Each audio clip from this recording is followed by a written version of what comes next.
We're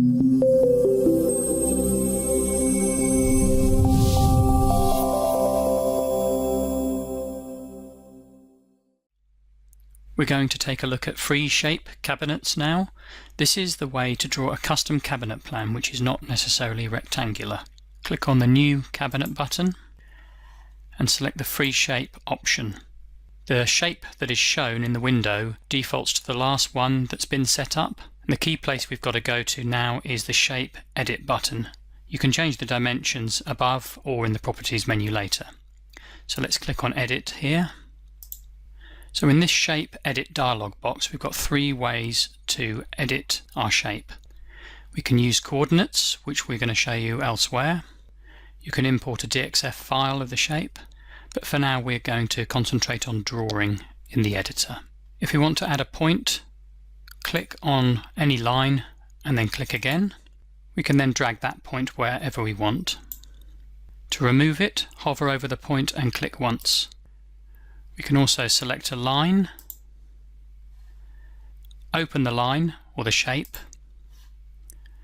and add extra points. I can click here to close the shape or up here. Let's get rid of this point now that we don't need and move this one along.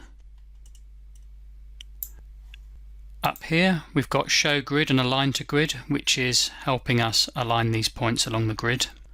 We can delete the whole shape and start again with this button, undo and redo what we've done, and here zoom in and out, center the shape, zoom in on a specific part of the shape, or just move it about without changing the scale. One important thing to remember is that PolyBoard needs to know whether each panel is a side, frontage or a back. So we have to make sure there's a type in for every panel. Let's click here, that's showing us the back. Side, side, side, and let's add in here frontage. If you want to select more than one, click, hold the control button down and click again. I'm going to click on the back panel and show you another feature now. We can change the slope in this editing window. So you can see a slope of 15 degrees being applied.